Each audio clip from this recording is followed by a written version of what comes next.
이사야 60장 1절로 9절의 말씀을 가지고 여호와의 영광이 임하는 교회라는 제목으로 하나님 말씀 같이 묵상하도록 하겠습니다. 2012년 미국의 아이비리그에 속한 컬럼비아 대학과 하버드 대학은 자녀 교육에 관한 놀라운 연구 결과를 한 가지 발표하였습니다. 주제는 이것입니다. 자녀들이 부모님과 자주 함께할 때, 부모님과 함께하는 시간이 많으면 많을수록 아이들의 미래가 더 밝아진다라는 것을 연구하여 발표하였습니다. 컬럼비아 대학은요, 부모와 자주 식사하지 않는 그룹, 그러니까 부모님과 밥 먹는 시간이 많이 없는 아이들이죠. 식사하지 않는 그룹이 식사하는 그룹보다 담배를 피울 확률이 4배나 높았고요. 마리화나를 흡연할 수 있는 가능성도 2.5배나 더 높다고 발표되었습니다. 역으로 식사를 하는 그룹이 그렇지 않은 그룹보다 학점에서 A학점을 맞을 가능성이 2배로 높았고요. 자녀들이 비행에 빠지지 않고 또 탈선하지 않을 가능성은 절반으로 줄었습니다. 그러니까 훨씬 더 좋다는 것이죠. 하버드 대학은 또 다른 연구를 하였습니다. 3살짜리 아이가 책으로 배우는 어휘가 불과 140개 단어밖에 되지 않는다고 합니다. 그런데 가족과 함께 모여서 부모님의 사랑을 받으면서 부모와 대화하면서 배우는 아이들의 어휘는 같은 나이임에도 불구하고 무려 10배가 많은 1,400개의 어휘를 사용한다는 것입니다. 그리고 이렇게 얻은 어휘력은 고등학교와 대학에 갈 때까지도 엄청난 영향력을 주고 있다 발표를 하였습니다. 여러분, 사랑하는 가족이 함께 모이기를 힘써도 이처럼 아이의 인생이 달라질 수 있는 것입니다. 뿐만 아니라 우리의 자녀가 부모의 사랑을 공급받을 때 역시 그들의 미래가 훨씬 더 밝아질 수 있다는 것을 저희들에게 연구를 통해 보여주고 있는 것입니다. 여러분, 이처럼 모이기를 힘쓰고요. 또 은혜를 공급받을 때 굳건해지는 것은 개인의 또 아이들의 인생만이 아니라 사실은 우리 교회 공동체도 마찬가지라고 할 수 있습니다. 2013년 저희들이 첫 주에 교회에 오셨는데요. 올해 저희 교회의 목표는 여호와의 영광이 임하는 교회입니다. 여호와의 영광이 임하는 교회를 가지고 저희들이 1년을 또 사역하고 기도하고 헌신할 것입니다. 여러분, 여호와의 영광이 임하는 교회는요, 어느 날 갑자기 시간이 지난다고 자연스럽게 되는 거 아닙니다. 전능하신 하나님의 영광이 임하기까지 분명히 우리 내적인 결단과 변화가 있을 때에 비로소 하나님의 영광이 임하는 것입니다. 오늘날 많은 교회들이 가지고 있는 문제점이 있다면 내적인 변화와 결단이 없음에도 불구하고 오직 하나님의 영광만을 구하는 모습에 있는 것입니다. 같이 읽은 이 본문의 내용을 보면은요, 이사야서에 나오는 후반부의 이야기입니다. 이사야가 사역을 감당할 당시에 북이스라엘은 아수르에 의해서 이미 멸망한 가운데 있었습니다. 비록 히스기야 왕이 남유다의 선한 왕으로 통치하고 있었지만 남유다의 영적인 그 운명과 상황도 자꾸 쇠락해가고 있는 상황이었습니다. 여기에 하나님은 이사야를 통해 말씀하십니다. 지금 당장은 아니지만 훗날 하나님의 영광이 이 땅 가운데 풍성히 임할 것이다 약속을 하셨습니다. 여러분, 그리고 이 영광이, 하나님의 영광이 임하기까지는요, 꼭 필요한 이스라엘 내부의 변화와 결단이 있어야 된다는 것도 저희들에게 본문을 통해 말씀해주고 있는 것입니다. 여러분, 간절히 원하는 것, 2013년 우리 세안교회에 여호와의 영광이 임하기를 간절히 축원합니다.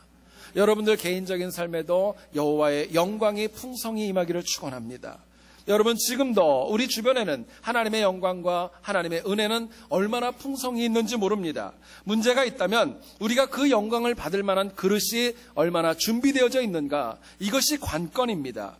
하나님이 아무리 많은 은혜와 아무리 많은 능력을 부어주신다 할지라도 내 그릇이 작다면, 받을 정도의 그런 상황이 아니라면 그것은 다 흘려보낼 수밖에 없기 때문에 그렇습니다. 오늘 본문을 통하여서 2013년 하나님이 주시는 은혜 가운데 여호와의 영광이 임하는 교회, 여호와의 영광이 임하는 인생을 위해 우리에게 무엇이 필요할까, 하나님 주시는 메시지 같이 한번 나누어 보기를 소원합니다. 첫 번째입니다.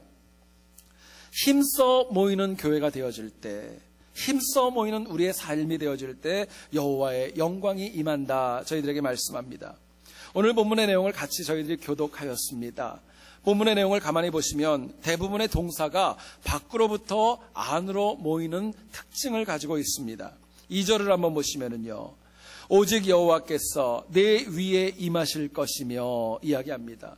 위로부터 하나님의 은혜가 아래로 임하는 것입니다. 3절을 보시죠. 나라들은 내 빛으로, 왕들은 비치는 내 광명으로 나아오리라 이야기합니다.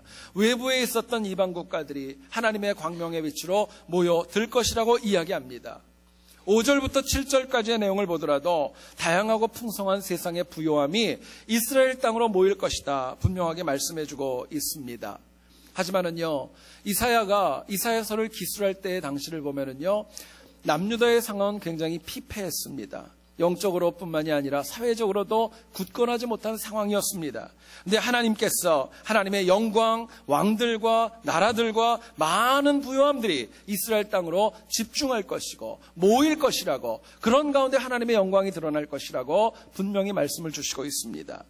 여러분, 여기서 중요한 것, 이 모든 영광이 임하는 것은요, 이스라엘 백성들이 자력으로 하는 것이 아니라는 것입니다. 이스라엘 백성이 초청하고 누군가를 불러가지고 이렇게 사람들이 모이고 영광이 임하는 거 아닙니다. 하나님의 강권적인 은혜가 이 모든 것을 가능하게 하시는 것입니다.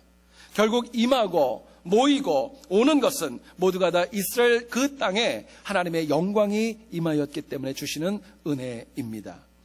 여러분, 하나님의 영광이 임하는 것에 특징이 있습니다.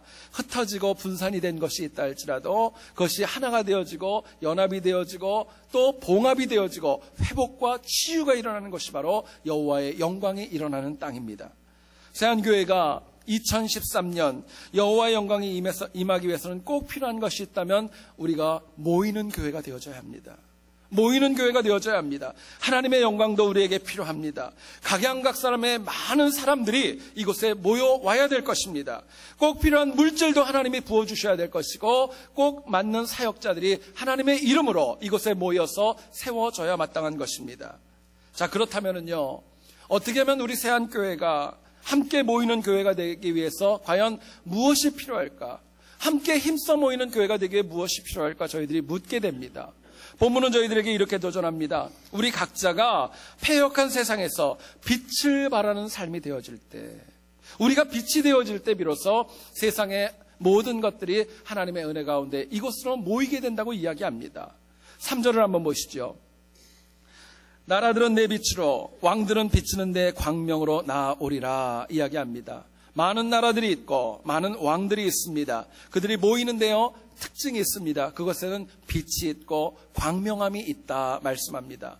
5절을 보시면 그때에 내가 보고 기쁜 빛을 내며 말씀하고 있습니다. 많은 것들이 모일 때의 특징이 있습니다. 이스라엘이 기쁨이 있고요, 감사함으로요 빛이 난다는 것입니다. 광명이 있는 것에 하나님의 영광이 임하겠다고 얘기하십니다. 여러분, 결국 모이는 공동체의 특징이 있습니다. 구성원 각자가, 여기 앉아있는 우리 모두가 다 이 세상에서 빛의 역할을 온전히 감당할 때 하나님의 영광과 은혜가 임한다 저희들에게 말씀합니다. 우리가 많이 쓰는 고사 성어 가운데 형설지공이라는 말이 있습니다. 여러분, 그 뜻은 이겁니다. 어려운 환경에도 굴하지 않고 공부를 열심히 해서 성공한다는 뜻입니다. 형설이라는 건 뭐냐면요, 밤에 반짝반짝 빛나는 반딧불입니다. 곤충을 얘기를 하죠. 불을 밝힐 수 없는 어려운 환경입니다. 근데 그 반딧불들을 모아가지고 빛이 되어지고 그 가운데 공부를 해서 성공하고 또 입신양명을 한다는 그런 뜻입니다. 여러분, 교회는요, 우리 모두는 다 굉장히 부족하고 연약합니다.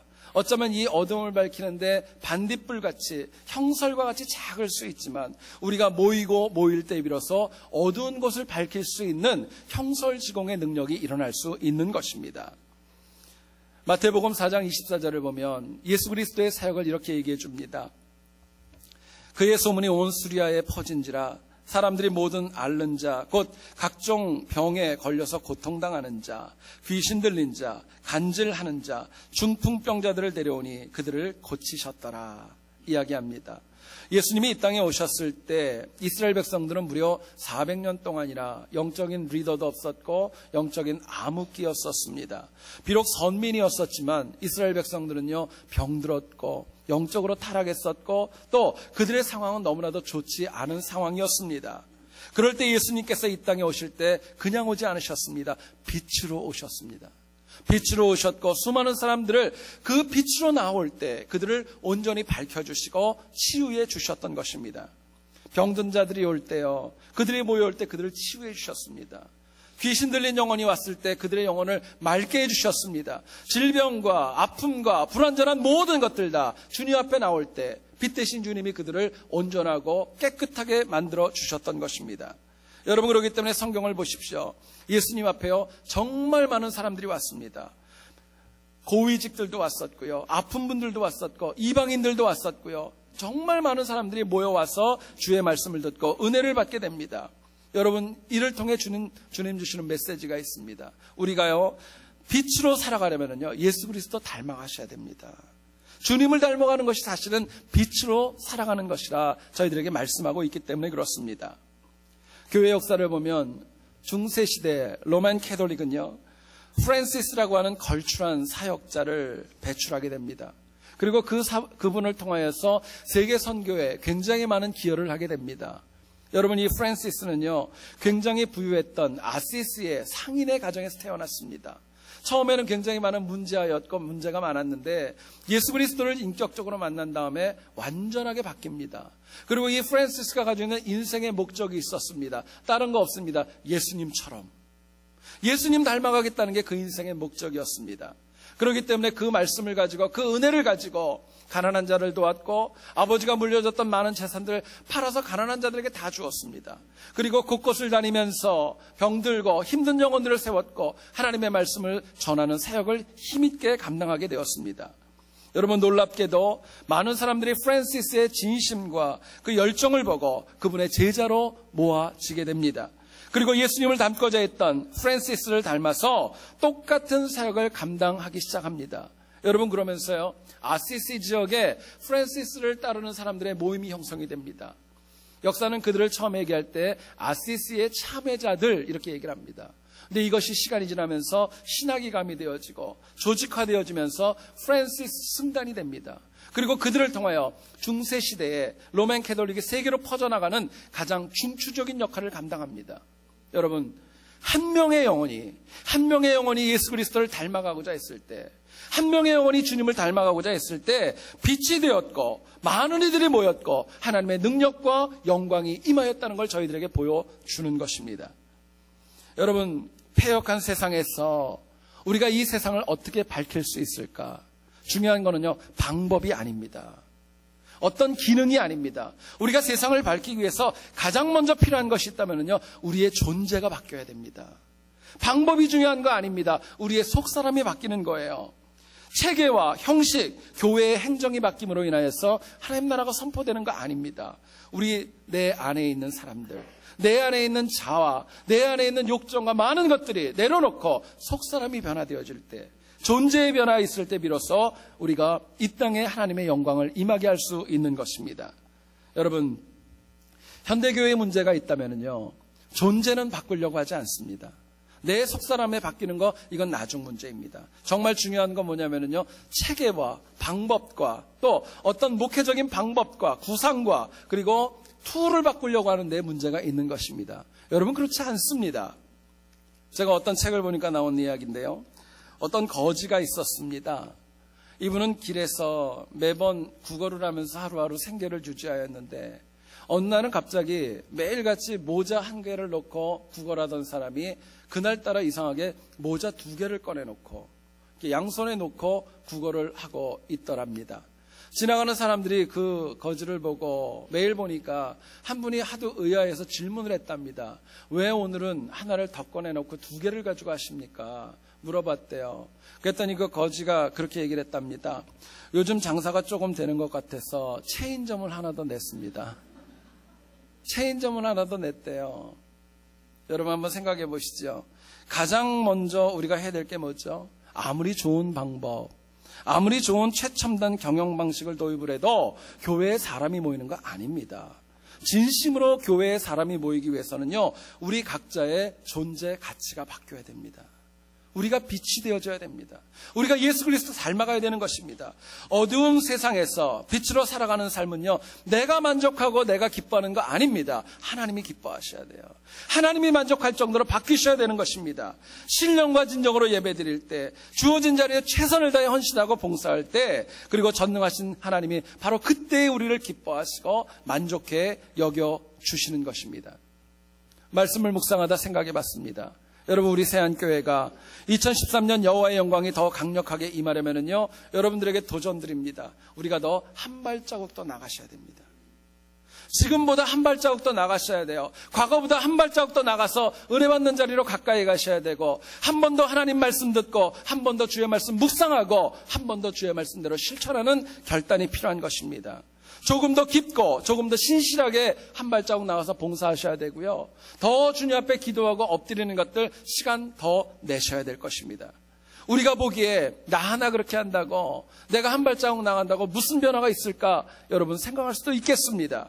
그러나 조금 더 주님을 닮아가고자 하면서 한 사람 한 사람이 한 발자국 나갈 때는요, 그것이 모이게 되면 놀라운 역사로 하나님이 함께 하실 겁니다. 교회가 달라질 수 있는 것입니다. 여러분, 우리의 존재가 더 예수님을 닮아 빛이 될 때 수많은 영혼들이 하나님께서 이곳으로 보내주시고 함께 동역하는 은혜가 있을 것입니다. 여러분, 전도하는 것 중요합니다. 성경 공부 참석하는 것 중요합니다. 교회 학교가 바로 셋업되는 것도 굉장히 중요합니다. 근데 그 이전에 우리가 먼저 예수 그리스도를 닮아가면서 새로운 사람으로 존재의 가치가 바뀌어야 됩니다. 우리의 속사람이 바뀌는 것이 먼저입니다. 빛으로 바뀐 내 인생이 나와 내 가족과 우리 교회를 바꾸는 능력으로 역사에 주시기 때문에 그렇습니다. 2013년 하나님이 허락하신 이 시간을 저희들이 살아가면서 다른 무엇보다도 우리의 존재 가치가 바뀜으로 인하여 주님을 닮아가고 빛으로서 하나님의 영광이 임하는 승리하는 우리 세안교회 여러분 각자의 삶이 될 수 있기를 주의 이름으로 축원드립니다. 두 번째로 생각할 것은요, 하나님의 영광이 임하는 교회는 하늘의 풍성한 은혜를 공급받습니다. 영광이 임하는 교회의 특징이 있다면요, 하늘의 능력을 공급받는 것입니다. 5절부터 7절의 내용을 보면 하나님께서는 이스라엘에게 많은 부요한 능력을 허락해 주십니다. 7절 한번 보시죠. 게달의 양무리는 다 내게로 모일 것이요, 느바요스의 수양은 내게 공급되고 내 제단에 올라 기꺼이 받음이 되리니 내가 내 영광의 집을 영화롭게 하리라 말씀하십니다. 여러분, 여기서 우리가 좀 주목해야 될 표현이 있습니다. 내가 내 영광의 집을 영화롭게 하리라. 하나님 말씀하십니다. 이스라엘이 훗날 받게 될 많은 복들, 자기가 잘했어, 의로워서 받는 거 아닙니다. 자력이 아니라 하나님이 채워주시는 것입니다. 하나님께서 이스라엘 위에 임재하셔서 조건 없이 그냥 무조건적으로 베풀어 주신 은혜가 그들을 영화롭게 하시겠다고 말씀하십니다. 여러분, 이스라엘 스스로가 자기의 힘으로 영화롭게 되는 거 아닙니다. 하나님의 풍성한 은혜가 임했기 때문에, 위로부터 이 땅에 공급되었기 때문에 비로소 영광스럽고 영화롭게 될 수 있는 것입니다. 여러분, 2013년이 시작되었는데 우리 교회의 올해 가운데 가장 필요한 것이 여러분 뭐라고 생각하십니까? 많은 시급한 문제들이 앞에 있지만 가장 중요한 것은요, 위로부터 공급하시는 은혜가 우리 교회에 있어야 될 줄 믿습니다.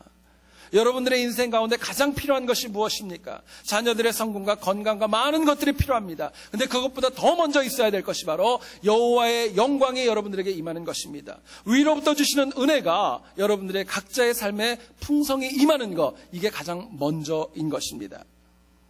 솔로몬은 얘기를 합니다. 해 아래 새 것이 없다고. 해 아래 새 것이 없다고 얘기합니다. 그런데요, 위로부터 공급하시는 하나님의 은혜와 능력은 해 아래에 있는 것들을 바꾸고도 남을 능력이 있습니다. 계시록 21장 5절을 보면은요, 성경이 이렇게 얘기를 합니다. 보좌에 앉으신 이가 이르되 보라, 내가 만물을 새롭게 하노라 이야기합니다. 하늘로부터 공급되는 은혜만이 해 아래 새 것이 없다고 하는 것들을 온전히 바꾸게 되고 새롭게 바꿀 수 있는 능력이 있는 것입니다. 자, 그렇다면 우리가 어떻게 하면 하늘의 은혜를, 하늘의 능력을 풍성히 공급받을 수 있을까요? 너무너무 귀하다는데 이걸 어떻게 받으면 좋겠습니까? 본문은 저희들에게 이렇게 도전합니다. 우리가 어두운 세상을 살아도 하나님께만 헌신할 때, 하나님이 채워주시고 공급하시는 은혜가 넉넉하다 저희들에게 이야기합니다. 여러분, 이사야 당시는요, 아무리 많은 은혜를 내려주셔도 받을 수가 없었습니다. 받았음에도 불구하고 누릴 수도 없었고 쓸 수도 없었습니다. 결국 하나님의 온전한 은혜는 온전한 헌신으로 인하여 받을 수 있습니다. 내 영적인 그릇을 여러분 넓히셔야 돼요. 내가 커져야 비로소 나에게 주신 은혜 내가 놓치지 않고 다 받을 수 있기 때문에 그렇습니다. 여러분, 하늘의 풍성한 은혜를 공급받으려면요, 세상의 그 무엇과 그 누구도 아닌 하나님께만 헌신해야 마땅한 것입니다. 여러분, 헌신은 귀합니다. 더 중요한 것은요, 과연 누구를 향하여, 그 방향이 더 중요한 것입니다. 세상을 향하여 헌신할 수도 있고요, 사람을 향하여 헌신할 수도 있고요, 하나님을 향하여도 헌신할 수 있는 것입니다. 그러나 열매 있고 능력이 있는 것은요, 철저하게 하나님에게 헌신하는 것입니다. 여러분들 각자가 올해도 비즈니스와 직장과 많은 것들을 하셔야 될 겁니다. 그것에서 헌신하셔야 됩니다. 근데 그 이전에 먼저 중요한 것, 하나님에게 헌신하는 것이 먼저 이루어져야 할 것입니다. 하나님에게 헌신할 때, 그때 비로소 하늘의 은혜와 지혜를 공급받고 이 땅에서도 헌신할 수 있기 때문에 그렇습니다. 여러분, 하나님께서 아브라함에게 100살에 낳았던 아들 이삭을 번제로 드리라 명령하셨습니다. 아브라함은 여기에 대해서 전혀 터달지 않고 있는 그대로 순종하였죠. 그런데 아브라함이 여러분 이삭을 번제로 드렸을 때 저는 성경을 다시 읽으면서 질문을 해봤습니다. 어떤 질문을 해봤냐면요, 아브라함이 그 이삭을 드리려고 했을 때 주변에 있는 사람들의 반응은 어땠을까? 주변에 있는 사람들도 아브라함처럼 기쁜 마음으로 이삭을 드렸을까? 저는 생각해봤습니다. 여러분, 사라는 어땠을 것 같아요? 100살에 낳은 아들, 눈에 넣어도 아프지 않은 그 아들을 갖다가 남편이 번제로 드리겠다고 얘기했을 때 기쁘게 과연 내어줬을까? 아니면 저는 그런 생각을 해봅니다. 어쩌면 사라가요, 굉장히 많이 원망했을지도 모르겠어요. 상처받았을지도 모릅니다. 뿐만 아니라 표현을 하지 않았겠지만 집안에 있었던 수백 명의 종들도요, 이 사정을 알고 있다면 이해하지 못했을 겁니다. 저는 그런 생각도 한번 해봤습니다. 만약에 아브라함 집안에 있는 사람들이 다 모여가지고요, 같이 투표를 했다면 어떻게 됐을까요? 이삭을 바칠까 말까? 투표를 했다면 여러분 어떻게 생각하세요? 저는요, 거기에 답은 그걸 겁니다. 아브라함 혼자 동의하고 나머지 다 반대했을지도 모르는 일입니다. 하지만은요, 아브라함이 그렇게까지 순종하고 했던 이유가 있습니다. 하나님만 바라보고 헌신했기 때문입니다. 아브라함의 마음에는 그런 고백이 있었습니다. 욥과 같이 주신 자도 여호와시요 취하신 자도 여호와시니이다. 여호와의 이름이 찬송을 받으실지어다. 이 마음으로 했던 것입니다. 하나님에게만 헌신하였을 때 결국에는 죽을 줄 알았던 아들이 살아났고 결국에는 자기가 메시아의 조상으로 인정받는 은혜를 누릴 수 있었던 것입니다. 여러분, 많은 분들이 하나님께만 헌신해야 된다는 거 알고 있습니다. 근데 헌신하지 못합니다. 왜 그럴까요? 헌신할 수 있는 대상이 없는 것도 아닙니다. 헌신해야 된다는 거 모르는 것도 아닙니다. 문제는 하나님께 헌신할 때 주변의 시선과 평가와 또 내가 느끼는 손해와 내가 희생해야 될 것이 너무 많이 있기 때문에 하나님 앞에 헌신하지 못하는 것입니다. 내 의의가 너무나도 많이 있고 나하고 다르기 때문에 헌신해야 되는 거 알매도 불구하고 엎드리지 못하는 것입니다. 여러분, 근데 잊지 마셔야 돼요. 헌신은요, 이것저것 제거하는 거 아닙니다. 헌신은 제거하는 거 아닙니다. 계산하고 이것이 옳고 이것이 많고 적고 낮고 이거 가지고 하는 거 아닙니다. 여러분, 풍성한 은혜 받는 헌신은요, 철저하게 하나님만 바라보고 나갈 때 그때 하나님이 채워주시는 것입니다. 지난 2012년 7월 치킨 샌드위치 전문점인 칙필레의 CEO였던 댄 캐시가 침례교회의 어떤 방송 매체와 인터뷰를 하면서 공개적으로 동성연애에 대한 반대 의사를 분명히 밝혔습니다. 여기에 대해서 미국의 동성애자들은 이것을 인권 탄압이라고 반발하게 되었고 칙필레 불매 운동을 전개하였습니다. 여기에 반대하여서 보수적인 기독교 단체는 2012년 8월 3일 날 칙필레 데이로 감사의 날로 결정을 해가지고요, 1600개나 되는 칙필레 매장에서 대대적으로 동성애 반대 캠페인을 전개하게 되었습니다. 여기에 대해서 동성애자들도 가만히 있지 않았고요, 어떤 반응을 보였냐면요, 1600개나 되는 그 매장 앞에서 동성애자들이 모여가지고 항의하면서 동성애자들끼리 입맞춤하는, 키스하는 날로 그 앞에서 나를 잡고 나름대로 저항을 했던 것입니다. 여러분, 참 놀라운 것은요, 1600개의 매장에 모였던 동성애자들은요 평균 10명 정도밖에 오지 않았답니다. 더 놀라운 것은 뭐냐면요, 그나마도 그 칙필레 주변에 있었던 주변 사람들이요 동성끼리 입 맞추고 있으니까 너무 놀랍고 이게 풍기문란으로 여겨가지고요 경찰에 신고를 해버렸고, 결국은 경찰들이 출동해가지고 많은 사람들이 왔지만 다 도망가기 바빴다는 거예요. 여러분, 놀라운 것은요, 그날 칙필레가 창업된 이래 최고의 실적을 올렸답니다. 여러분, 잊지 마셔야 될 것이 있어요. 세상이 악합니다. 그러나 하나님께만 헌신하는 영혼은 패하지 않습니다. 세상이 악합니다. 그러나 하나님만 바라보는 영혼에게는 절대로 지지 않는 거예요. 이것도 좋고 저것도 좋은 어정쩡한 헌신으로는요 아무것도 체험할 수 없습니다. 여러분, 헌신은요 온전하셔야 돼요. 온전하셔야 돼요. 그리고 그 온전함이 하나님만을 향할 때 능력이 있는 것입니다. 여러분, 그냥 헌신하지 마시고요 감사함으로 하세요. 기쁨으로 하시기 원합니다. 자원함으로 헌신할 때 하늘의 능력이 더 많이 우리의 삶 가운데 주님의 영광으로 임하는 것입니다. 여러분, 오늘날 교회가 헌신이 사라져가고 희생이 사라져가는 이유가 있다면요 억지로 합니다. 떠밀려서 하는 거예요. 기쁨이 아니라 자원함으로 어쩔 수 없이 하는 것입니다. 어떤 책을 보니까요, 어떤 유람선에서 난간에 기대어 서 있던 어떤 여성이 갑자기 큰 파도가 밀려오면서 배를 치게 되었고 이 여인이 갑자기 물에 빠지게 되었답니다. 너무 놀라서 한 남성이 즉시 물에 들어가서 그 여자를 용감하게 구해서 나왔답니다. 근데 놀랍게도 그 여성을 구했던 사람을 가만히 보니까 젊은 분이 아니라 그 배에서 제일 나이가 많았던 80대 노인이었다는 거예요. 여러분, 얼마나 놀라운 일입니까? 80대 노인분이 건강도 있었고 수영도 하고 그래서 빠진 여자분을 구해서 나왔다는 거예요. 배에 있던 모두가 다 놀라게 되었고 파티를 열면서 그 할아버지를 모셔가지고 한마디 하시라고, 그리고 마이크를 주었다고 합니다. 그때 그 할아버지가 딱 나와가지고요 마이크를 잡고 그렇게 얘기하셨대요. 주변을 두리번 가면서 누가 나를 밀었어? 누가 나를 밀었어? 민 사람 빨리 나오라고. 그러고 소리를 지르셨대요. 여러분, 한번 생각해 보시죠. 사람을 살리는 것은 귀한 일입니다. 살려야 되는 일이에요. 근데 그 일을요 기쁨으로 하지 않고 자원함으로 하지 않고요 떠밀려서 하는 것입니다. 억지로. 여러분, 그것은 하나님 기뻐하는 거 아닙니다. 하늘의 능력을 공급받는 헌신은 방법보다 동기와 방향이 훨씬 더 중요한 것입니다. 2013년 우리 모두가 다 이 땅에 감당할 수 없는 하늘의 능력 공급받기를 다시 한번 간절히 축원드립니다. 여러분, 그렇다면요 기쁨으로 자원함으로 하나님께 헌신할 수 있어야 될 것입니다.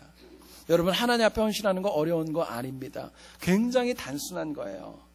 여러분, 하나님 일 열심히 하는 분들의 삶을 보면요 얼마나 심플한지 모릅니다. 이유가 있습니다. 하나님이 최우선이고요 다른 것들은 다 뒤에 있기 때문에 그것처럼 간단한 게 없는 거예요. 하나님 앞에 헌신하는 건 이처럼 단순합니다.